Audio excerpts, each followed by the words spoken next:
All right, well, this evening's video, or today's video, is going to be on another way that we can write linear equations, right? So equations of lines. We have already done intercept form. So this video is going to talk about what we call point slope form.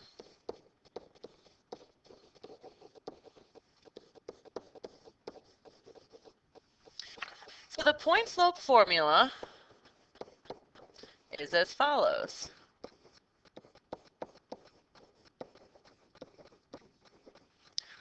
Y minus y1 is equal to m times x minus x1.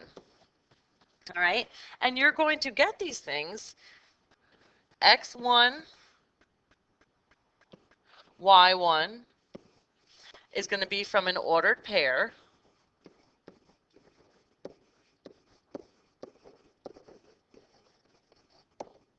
And m, of course, is going to be the slope. All right, so let's look at examples on how to write in point slope form.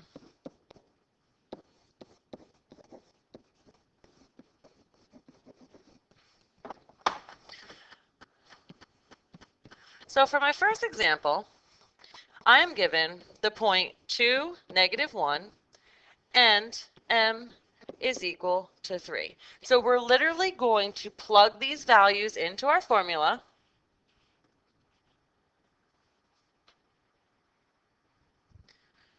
And then proceed to see what our equation is. So simply, let's look at our formula. Again, our formula is y minus y1 is equal to m times x minus x1. So we're just going to plug in our values. Y is always going to stay as y. Minus my y1, which happens to be, if we look up here, there's my point.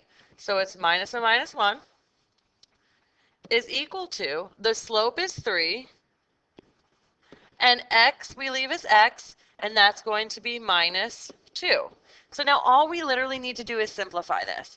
Y, double signs, plus 1 is equal to 3 times x minus 2. And you're done. That is literally all that point slope form is. You do not distribute that 3. You leave it in that form.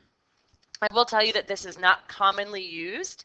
It is part of the content that we need to teach in algebra, but you are more likely to use slope-intercept form than you are to use point slope form.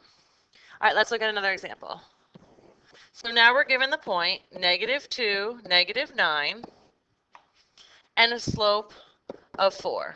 So literally, we're going to plug it into our equation. Here's my x1, here's my y1. So y minus y1 is equal to my slope, which is 4, times x minus x1, which in this case is -2. And I'm going to simplify.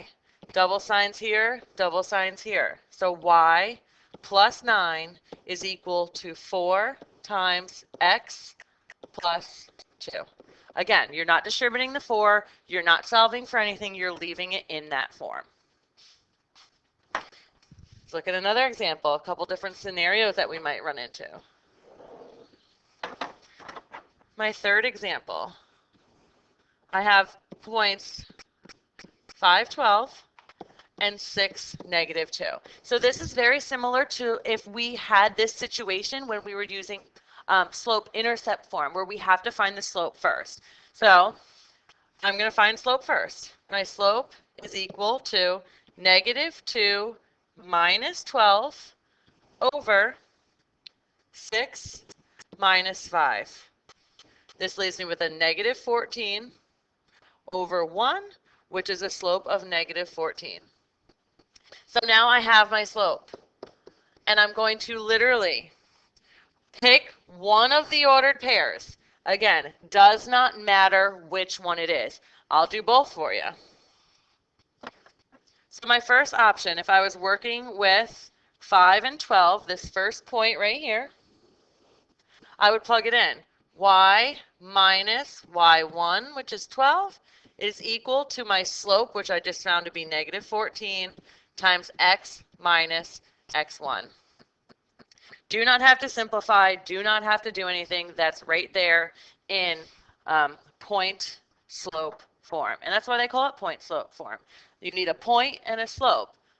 Slope intercept form, you need the slope and the y-intercept. So if I used my other point, I would have y minus a negative 2 is equal to my slope times x minus 6. And I'd simplify here, and I would have y plus 2 is equal to negative 14 times x minus 6. Again, these two are both okay. Both of those are okay. So let's look at one last thing.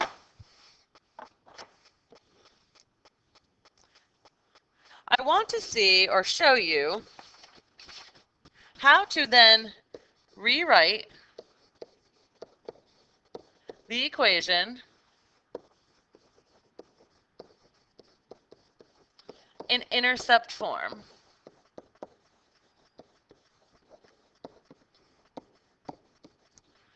So let's have our example. We have the example where we're given an equation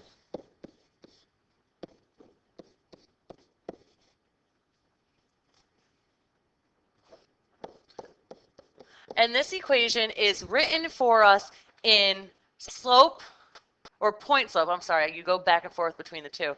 In point slope form, and we want to write it in slope intercept form. So well, what we have to do is we have to solve for y.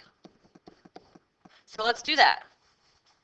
I'm going to first distribute my negative 1/2. So I have y minus 4 is equal to negative 1/2 x minus 7. A negative times a positive is a negative, and then a half of 14 is 7.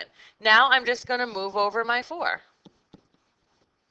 Y equals negative 1/2 x minus 3.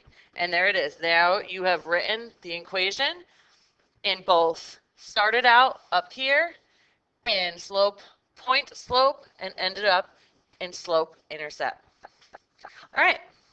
Well, there'll be a short quiz to complete after the video, and we'll see you all in class.